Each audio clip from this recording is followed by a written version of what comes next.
In a Europe ravaged by a deadly pandemic, when all hope seems lost, Janek, a hardened man, and Borys, his loyal dog, brave the cold, hunger, and predators lurking in the shadows together. Their journey for survival is not just a battle against a fallen world but a testament to an unbreakable bond of friendship. Does the light of a safe haven truly await them at the end of the road? Join us in uncovering this deeply moving story. Chapter 1: The Silent City. Janek pulled back the thin curtain, letting the pale winter morning light seep through the dust-covered window. Outside, Krakow lay still, like a forgotten painting. The cobblestone streets, once alive with the clatter of horse-drawn carriages and the laughter of tourists, now carried only the whisper of the cold wind through the cracks. He sighed, his breath forming a faint mist on the glass. The pandemic had raged on for over a year, and with each passing day, the city seemed to die a little more. Borys, a shaggy brown mutt, lay curled up on a tattered rug by the long-dead fireplace. His floppy ears twitched slightly as Janek passed by, his bright eyes looking up at him. "Good morning, my friend," Janek said, his voice hoarse from nights of coughing. He knelt down, running his fingers through Borys's thick fur, the only warmth left in the biting cold. Janek stood and walked to the corner of the room, where he kept a few old mementos, a family photo taken in front of the repair shop where he had worked his entire life. His wife, Helena, smiled in the picture, holding a small boy, young Janek. That boy had grown up and left long before the sickness came, and Helena had been gone for 3 years now. Janek closed his eyes, trying to recall the scent of the bread she baked each morning, the sound of her laughter when Borys tugged at his pant leg. But memories were fragile things, crushed beneath the weight of reality. He put on his worn coat, pulled a wool cap over his head, and laced up his boots. Borys stood, wagging his tail as if he understood that today would not be just another day spent in their cramped apartment. "We need to see if there's anything left to eat," Janek muttered, though he already knew the answer. The pantry had been empty for 2 days now, save for a few stale crumbs he had shared with Borys. The world outside might be collapsing, but he would not let his loyal friend starve. Janek opened the door, and the freezing wind rushed in, a silent warning. He tightened his grip on Borys's leash, looking down at the dog with resolve. "Let's go," he said, and together they stepped out into the silent city. Chapter 2: The Last Warmth. Janek's apartment was so small that every step he took made the old wooden floor creak. He sank into his worn-out armchair, holding a rusty tin container, the last of his supplies. Inside, there was only a cloudy plastic bottle of water, half a can of beans, and a piece of bread so hard it might as well have been stone. He glanced at Borys, who lay stretched out near the cold fireplace, his brown eyes filled with quiet patience. "This is all we have left, my friend," Janek murmured, breaking the bread in half. He handed a piece to Borys, who took it eagerly, chewing hungrily as his tail wagged slightly. Janek let out a dry chuckle and bit into his own portion, the rough texture scratching his throat. Water, more precious than gold, he dared not drink, saving it for tomorrow, or the day after, when things would inevitably get worse. Outside the window, the sky was a suffocating blanket of gray, pressing down on Krakow. Janek remembered the days when he used to drive through the bustling streets, fixing engines for customers before returning home to a warm meal Helena had prepared. Back then, Borys was just a tiny puppy, always falling asleep in the repair shop on a pile of greasy rags. Now, the shop was boarded up, the customers were gone, and Helena was just a shadow in his mind. He stood up and ran his fingers over the fireplace, feeling the layer of dust settle on his skin. No more firewood, no more coal, only the warmth of Borys pressing against his leg. Janek knelt, wrapping his arms around the dog, feeling the steady rhythm of his breathing. "You're all I have left," he whispered, his voice trembling. Borys licked his hand in response, a simple gesture, but one that melted a sliver of the cold in Janek's chest. Janek straightened and peered through the narrow window. Shadows moved along the streets, people wrapped in layers, masks covering their faces, avoiding each other like ghosts. Staying here was no longer an option. The food was gone, and if he didn't act, both he and Borys wouldn't last much longer. He fastened the leash around Borys's neck and checked his coat pocket. A small knife and his father's old watch, the only valuable thing left to barter. "Tomorrow, we have to go outside," he said, looking into Borys's bright eyes. "Are you ready?" Chapter 3: The First Journey. The next morning, Janek and Borys stepped out of the apartment as the weak sun struggled to pierce through the thick clouds. He pulled his mask tight over his face, tugged his wool cap lower, and gripped the leash firmly. Borys walked beside him, nose twitching as he sniffed the air, ears perking at every unfamiliar sound. The street outside was nothing more than a stretch of gray stone covered in fallen leaves and scattered debris. No footsteps, no voices. They moved through narrow alleys, where cafes once spilled over with the scent of fresh coffee and the melodies of street musicians. Now, shattered glass crunched underfoot, overturned chairs lay abandoned, and signs reading, "Permanently closed," swayed in the wind. Each step felt like a farewell to a world that no longer existed, but Janek pressed forward. He had no other choice. Suddenly, Borys stopped, ears standing erect, nose pointing toward a darkened corner of the street.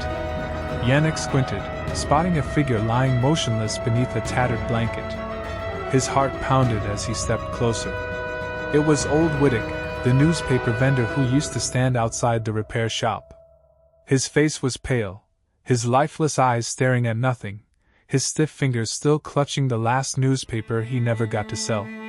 Janek knelt and gently pulled the blanket over Wittek's face, whispering, "Rest now, old friend." Borys whimpered softly, pressing his head against Janek's leg. Janek exhaled shakily, tightening his grip on the leash. "Let's keep moving," he said, his voice barely above a whisper. They passed through the once thriving heart of Krakow. A group of masked figures loitered at a street corner, wooden clubs in hand, their eyes following Janek and Borys with cold calculation. Janek lowered his gaze, quickening his pace, unwilling to draw their attention. When they reached the main square, Janek paused, staring up at St. Mary's Basilica. The clock tower, which once chimed every hour, now stood silent, a solemn witness to the city's slow death. He sighed, turning to Borys. "We need to reach the Vistula River," he said. "The black market is our only chance." Borys wagged his tail as if in agreement. With that, they pressed on, their steps firm despite the dying city around them. Chapter 4: The Woman by the Trash Bin. The road to the Vistula River wound through dilapidated buildings, where the musty scent of dampness mixed with the acrid stench of disinfectant sprayed everywhere. Janek walked slowly, gripping Borys's leash, his eyes scanning his surroundings. Borys trotted ahead, nose sniffing constantly, his small paws firmly pressing against the frost-covered ground. Suddenly, Borys stopped, ears perked up, nose pointing toward a dark alleyway. Janek heard a faint sound, a weak moan, like the wind being strangled. Stepping closer, he saw an elderly woman curled up beside a trash bin, her frail hands trembling as they clutched a tattered coat. Her face was deeply lined, her lips cracked and dry, her clouded eyes lifting to meet his.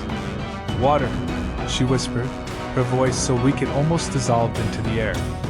Janek hesitated. The last bottle of water lay in his coat pocket, the only thing keeping him alive for the next few days. But looking at the woman, he couldn't turn away. He knelt, unscrewed the cap, and lifted the bottle to her lips. She drank in small sips, the water trickling down her chin, her frail body shuddering with each swallow. "Thank you," she murmured, a flicker of life returning to her gaze. Borys moved closer, sitting beside her, gently licking her hand as if to offer comfort. The woman gave a faint smile, stroking his head. "He's a kind one," she said in a broken voice. Janek nodded, silent, simply watching Borys. He had just given away his most precious possession, yet in return, he felt lighter, like he was still human in a world losing its humanity. He stood, helping the woman lean against the trash bin for warmth. "Stay here," he said, though he knew she might not survive the night. She nodded, arms hugging the tattered coat tighter. Janek gripped Borys's leash, turning away with a heavy heart. "We have to keep going," he murmured to Borys, But the dog kept glancing back at the woman, reluctant to leave. Chapter 5: The Black Market by the River. As Janek and Borys neared the Vistula River, the air grew heavier, thick with the river's dampness and the smoke from scattered fires burning along the shore. The black market emerged from the fog, a collection of makeshift tents patched together with tarps and scraps of wood, where shadowy figures moved silently, exchanging goods in hushed voices. The sound of whispers mixed with occasional coughs, echoing through the encampment. Janek tightened Borys' leash, stepping into the market. Hidden faces peered from behind scarves and hoods, their scrutinizing gazes making him uneasy. He stopped at a small stall, where a tall, gaunt man with a black cloth covering his face had laid out a few sacks of potatoes and a small bundle of dried meat wrapped in old newspaper. "What do you want?" the man asked, his voice low and rasping. Janek reached into his pocket and pulled out his father's old watch, a mechanical timepiece long since stopped, but its silver case still gleamed under the dim light. "How much for this?" he asked. The vendor examined the watch for a moment, then pushed 2 small bags of potatoes and a scrap of dried meat toward Janek. "You're lucky I like antiques," he said with a hint of sarcasm. Janek nodded, not bothering to bargain. He had no leverage. Suddenly Borys growled, the fur on his neck bristling as he fixed his gaze on a shadowy figure lurking near the back of the stall. Janek turned, spotting a ragged man clutching a wooden club, watching them from a distance. "Be careful," the vendor muttered without looking up. "The scavengers are getting bolder. You're lucky your dog's still with you. Many have abandoned theirs to save food." Janek placed a reassuring hand on Borys' head. "He's not a burden. He's family." He gathered his meager provisions, securing the potato bags to his backpack and gripping the dried meat tightly. The stranger still loomed nearby, eyes fixed on them. Janek quickened his pace, leading Borys out of the market, the weight of unease pressing on him. By the riverbank, the wind blew through the desolate streets, carrying the breath of a dying world. But in his hand, Borys' leash remained firm, and that was all he needed to keep moving. Chapter 6: Rain and the Awning. The rain began to fall as Janek and Borys left the black market, cold droplets splattering against the cobblestone streets, forming tiny puddles that mirrored the leaden sky. Janek pulled his woolen hat lower, clutching his backpack tightly. The 2 bags of potatoes and the small piece of dried meat were all he had managed to trade for. Beside him, Borys walked with his fur soaked, clinging to his body, but his tail still wagged slightly, unbothered by the weather. The drizzle soon turned into a heavy downpour, the wind cutting through Janek's coat like a knife. He glanced around, searching for shelter. A long-abandoned bakery loomed ahead, its awning sagging but still intact. Janek hurried over, pulling Borys under the cover, sinking down onto the dry ground beneath. The wooden door behind him was rotting, its surface peeling with time. The faint scent of old bread lingered in the air, stirring memories of Helena baking in their tiny kitchen, filling their home with warmth. Janek unzipped his backpack, taking out the dried meat. With trembling fingers, he tore it in half, handing one piece to Borys. The dog took it eagerly, chewing with quiet satisfaction. Janek watched him, a small, weary smile forming on his lips. "You always eat like it's your last meal," he muttered, his voice hoarse. Slowly, he bit into his own portion, the saltiness spreading across his tongue, dulling the hunger gnawing inside him. The rain continued to pour, drumming against the awning, a curtain of water isolating them from the world. Janek closed his eyes, letting his mind drift to the past. He remembered the first time he met Helena, when she walked into his auto shop with a broken bicycle, her laughter as bright as the summer sun. Borys had been just a pup back then, rolling in the yard, tugging at his shoelaces each morning. Now Helena was gone, and the world had vanished with her, leaving only him and Borys. Borys nudged Janek's hand, bringing him back to the present. He opened his eyes, stroking the dog's damp fur. "Thank you," he whispered. "If it weren't for you, I wouldn't know why I'm still here." The rain finally began to ease, leaving behind an eerie stillness. Janek stood, fastening Borys' leash once more. It was time to go home. The world might be crumbling around them, But as long as they had each other, for tonight, that was enough. Chapter 7: A Sleepless Night. Returning to the apartment, Janek locked the door tightly, checking every gap in the window frames with his calloused hands. He set his backpack down on the floor and emptied 2 bags of potatoes. 10 small ones, just enough for them to survive for a week if they rationed carefully. Borys lay on the rug, his eyes following Janek's every movement, as if understanding that these potatoes were their fragile hope. Night fell quickly, and darkness seeped into the apartment like a thick, viscous liquid. Janek lay on the old armchair, trying to catch some sleep, but it never came. His dry cough echoed through the silence, each fit stabbing into his chest like a knife. He worried, was it just the cold, or had the virus found him? Suddenly, a sharp scream shattered the night from somewhere outside. Janek jolted upright, his heart pounding. He stepped toward the window and carefully pulled the curtain aside. Under the dim glow of a broken streetlight, he saw shadows running past, people wielding sticks and knives, their shouts mingling with the sound of breaking glass. A gang of looters, likely attacking a nearby house. Janek clenched his fists, a wave of helplessness washing over him. Borys stood up, ears pricked, for bristling as he let out a low growl. "Sure, quiet," Janek whispered, placing a reassuring hand on the dog's head. He pulled Borys away from the window and sat on the floor beside him. The noise gradually faded, but the tension in the air remained. Janek wrapped his arms around Borys, feeling the dog's steady breathing, a small anchor in the midst of a nightmare. He glanced around the apartment, once a home, now a cage that trapped him and Borys in fear. "We can't stay here forever," he said, his voice steadier than he expected. Borys looked up at him, eyes gleaming in the darkness. Janek knew that sooner or later they would have to leave, not just to find food, but to find safety, if such a place even existed. Rumors of a safe zone. The next morning, Janek decided to return to the black market for information. He fastened Borys' leash and carried a small potato as a bargaining chip. By the time they reached the banks of the Vistula River, the market was busier than the day before, hushed whispers filling the air like wind rustling through dry grass. Janek approached the familiar stall where the tall, gaunt vendor still sat, his face hidden behind a black scarf. "Anything to trade?" the man asked, eyes scanning Janek. Janek placed the potato on the table. "I don't need goods," he said. "Just information. Have you heard anything about a safe zone to the south?" The vendor smirked, almost mockingly, but then lowered his voice. "Word is, near the Slovakian border, there's a camp run by the military. Food, clean water, medicine. But the way there isn't easy, bandits, wild animals, and the infected ready to kill." Janek nodded, committing every word to memory. He turned to leave, but the vendor called after him.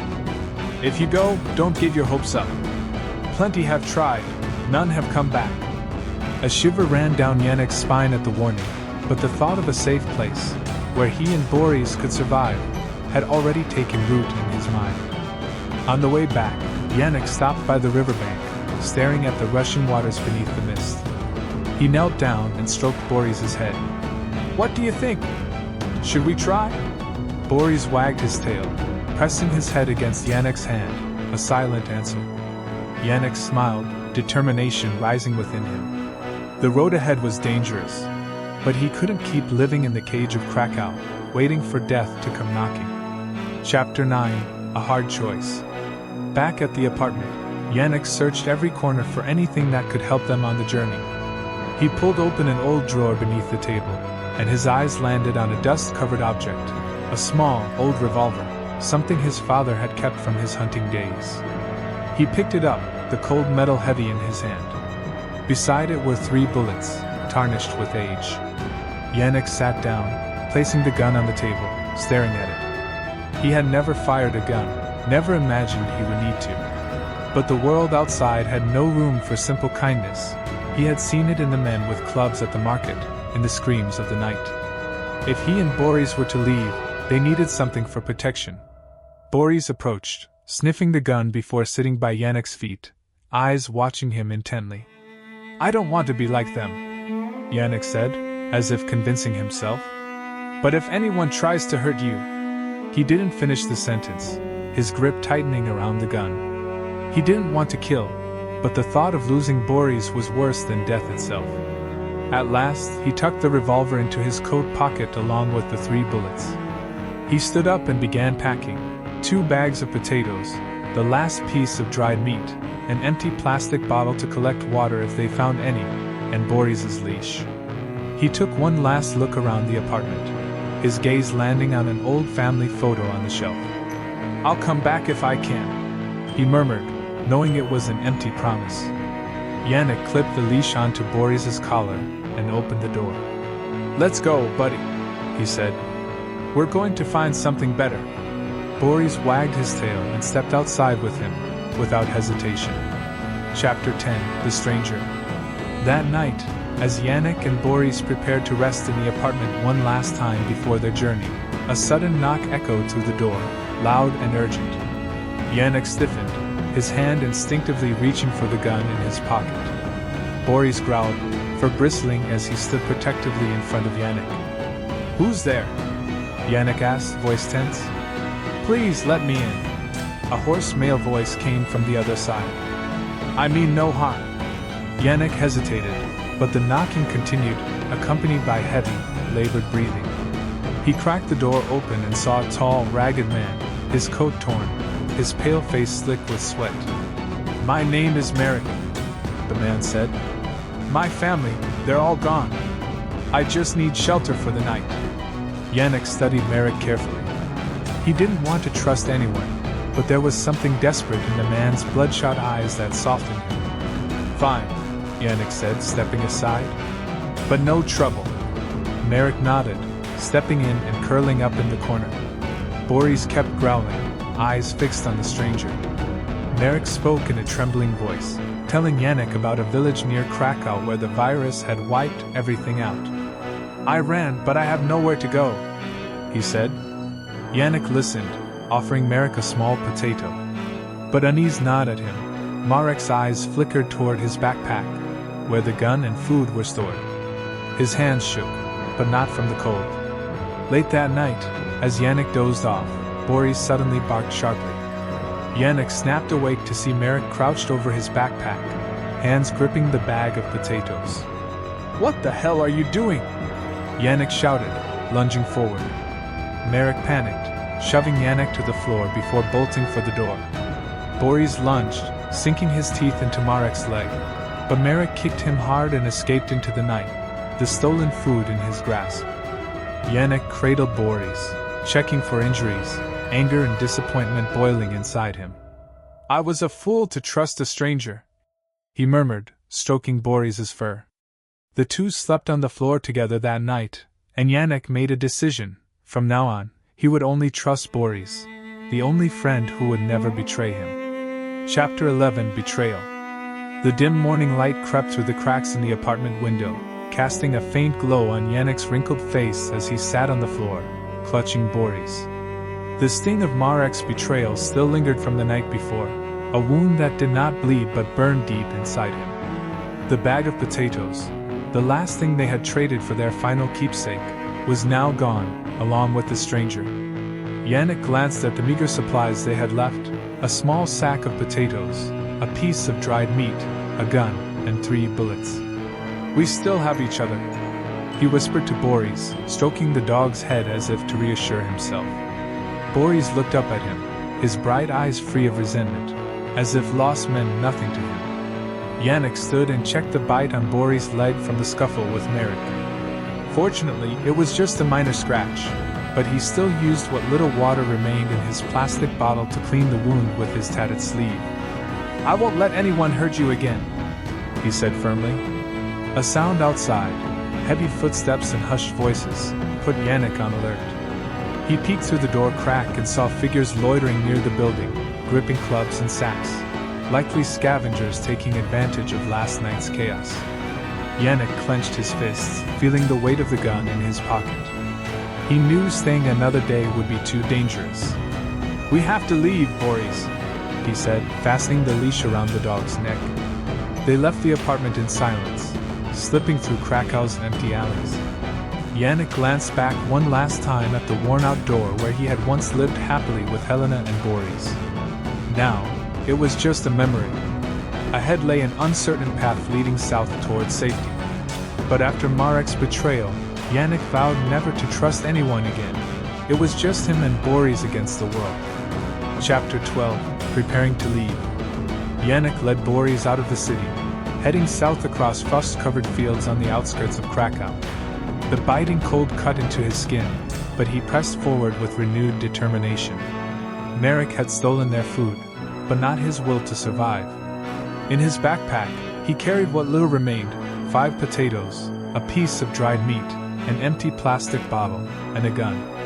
Borys' leash was wrapped tightly around Janek's wrist, an unspoken bond tethering their fates together. They stopped by a small stream, its weak current flowing beneath a thin layer of ice. Janek shattered the ice with his boot, scooping water into the plastic bottle. He took a sip, feeling the cold trickle down his throat, then poured some into his palm for Borys. The dog wagged his tail and lapped it up eagerly, his eyes shining with gratitude. Janek smiled, but it quickly faded as he looked ahead, endless fields, empty and desolate, with only the wind whispering through the withered bushes. Sitting on a rock, he pulled an old map from his pocket, a crumpled sheet he had salvaged before leaving the apartment. According to a black market trader, the safe zone was near the Slovakian border, beyond the fields, dense forests, and a large river.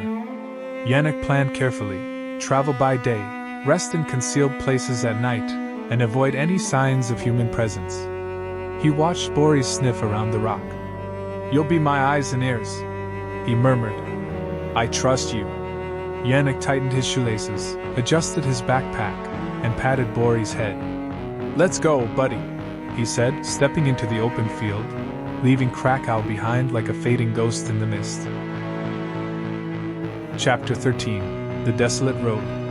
On their first day on the road, Janek and Borys trudged through snow-covered fields that had once been Poland's fertile farmland. Now only shriveled wheat stalks protruded through the frost, like skeletal remains of past harvests. The wind howled, piercingly cold, forcing Janek to pull his scarf higher over his face. Borys trotted beside him, his thick fur offering warmth, his nose sniffing the air incessantly. They passed through a deserted village, where wooden houses leaned at odd angles, windows shattered, and family nameplates eroded by time and wind. Janek paused by a porch that still stood intact, considering a rest stop, but Borys suddenly pulled at the leash, his nose pointed toward a pile of debris nearby. Janek approached and spotted an old can of fish among the broken glass and rubble. He picked it up, pried it open with his knife, and the salty scent made Borys' tail wag wildly. "You've found treasure," Janek chuckled, splitting the fish between them. He ate his portion slowly, savoring every bite, then handed the rest to Borys, who devoured it eagerly. Watching the dog's contentment, Janek felt a rare warmth amidst the cold desolation. "You're better at finding food than I am," he muttered, ruffling Borys' fur. That night, they sheltered in an abandoned barn by the road.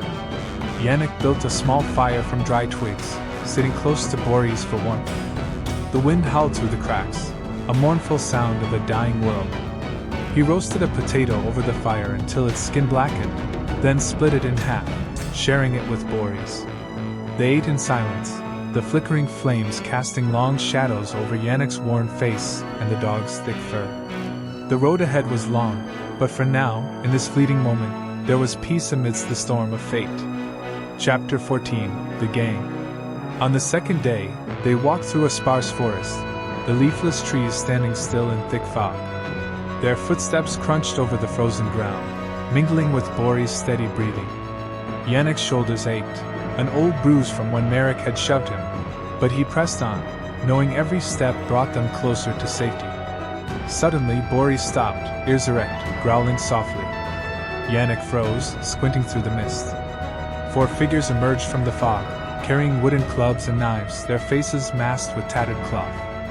"Hand over your supplies," one of them barked, his voice hoarse. Janek tightened his grip on his backpack, his hand subtly reaching into his coat for the gun. "I have nothing valuable," he said, keeping his voice steady. But they moved closer. The leader, A tall man with a scarred face sneered. "The dog will do. Enough meat for a meal." Janek felt rage surge through him. His hand shot up, pointing the gun at the scarred man. "Touch him, and I'll shoot." The gang hesitated, but the leader lunged, raising his club. Borys leaped forward, sinking his teeth into the man's arm. The leader screamed, struggling to shake the dog off. Janek pulled the trigger. The shot rang out, the bullet grazing the man's shoulder. Panic erupted. The gang scattered into the woods, their confidence shattered. Janek panted, kneeling to check Borys. The dog was unharmed, but Yanek's own shoulder bled where the club had struck him. "They won't come back," he muttered, though he wasn't certain. He tore a strip from his sleeve, tying it around his wound. He pulled Borys close, whispering, "Thank you?" They kept moving, but Yanek's steps were heavier now, and Borys was more alert than ever, as if sensing that the cold was not their only enemy. Chapter 20. The border approaches. The next day, Janek and Borys neared the Slovakian border, where the landscape shifted from dense forests to gently rolling hills blanketed in white snow. The air was fresher but still carried the biting chill of winter. A faint hope flickered in Yanek's heart. If the rumors were true, the safe zone was only a few days' journey away. They arrived at an old checkpoint nestled between two hills, a concrete structure surrounded by rusted barbed wire.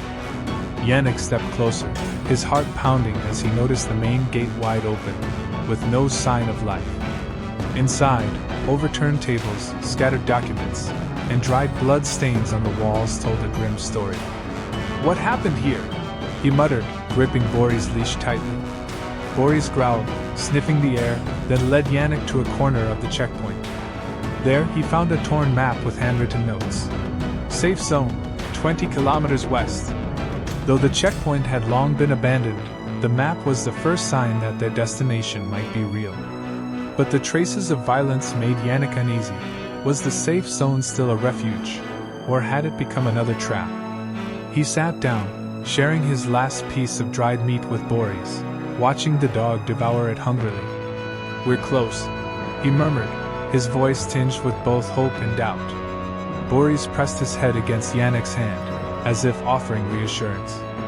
No matter how uncertain the future, they had to keep moving, not because of the promise of the safe zone, but because there was no other road left to take. Chapter 21. The Predator. Janek and Borys left the abandoned checkpoint, entering a dense pine forest near the Slovakian border. The cold air carried the sharp scent of resin, and faint beams of light pierced through the towering trees, casting pale streaks across the snowy ground. Janek felt his strength waning. Days without enough food and the relentless cold had drained him. But he pressed on, gripping Borys' leash tightly, drawing strength from the dog's bright, unwavering eyes. As they crossed a frozen stream, Borys suddenly froze, ears pricked, fur bristling as a deep growl rumbled in his throat. Janek halted, squinting at the shadows ahead. From the underbrush, a gaunt wolf lunged forward, its yellow eyes burning with hunger, bared fangs glistening in the dim light. Yanek's hand trembled as he reached for the gun in his coat pocket, but the wolf wasn't aiming for him. It sprang directly at Borys. "Borys, run!" Janek shouted, but the dog did not flee. Instead, Borys leaped, sinking his teeth into the wolf's front leg and dragging it down into the snow. The two animals wrestled fiercely, snarls and barks echoing through the forest. Janek raised his gun, hands shaking, afraid to hit Borys. Then, as the wolf pinned Borys down, sinking its fangs into his hind leg, Janek squeezed the trigger. The gunshot rang out, and the bullet struck the wolf's head, sending it collapsing lifelessly onto the frozen ground. Janek rushed to Borys, heart hammering. The dog lay on the snow, panting, blood seeping from a deep wound on his leg. "No, you can't leave me," Janek whispered, tearing off a sleeve to bandage the injury. He cradled Borys, tears welling up as the dog winced in pain. "You have to live, do you hear me?" he choked out. Borys whimpered softly, licking Yanek's hand in response. Lifting the injured dog onto his back, Janek trudged forward, determined to find shelter before nightfall, though each step felt like a dagger to his heart. Chapter 22. A Sign of Hope.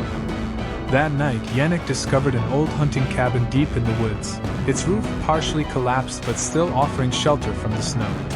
He gently placed Borys on the wooden floor, then gathered dry branches to start a fire. The flickering flames cast shadows over Janek's weary face and Borys' blood-matted fur. He inspected the wound. Though the bleeding had stopped, the swelling worried him. Infection was a real threat. From his backpack, Janek retrieved the last potato, roasting it over the fire before mashing it into small pieces. He fed Borys carefully, though the dog ate weakly. "You have to get better," Janek murmured, voice trembling. "I didn't come this far just to lose you." Borys gazed up at him, tired yet resolute, as if trying to reassure him. The next morning, when Janek opened the cabin door, he noticed a wooden sign buried halfway in the snow a few meters away. Digging it out, he read the crudely carved words. "Safe zone, 10 kilometers." His heart pounded. They were closer than ever. He turned back to Borys, stroking the dog's fur. "See? Just a little farther," he said, his voice laced with both hope and desperation. Janek hoisted Borys onto his back again, securing the leash around his shoulders to hold him steady. The dog was heavier than he had expected, but Janek ignored the pain in his frozen limbs.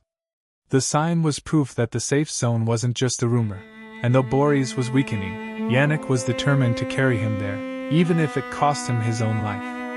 Chapter 23: The Final Encounter.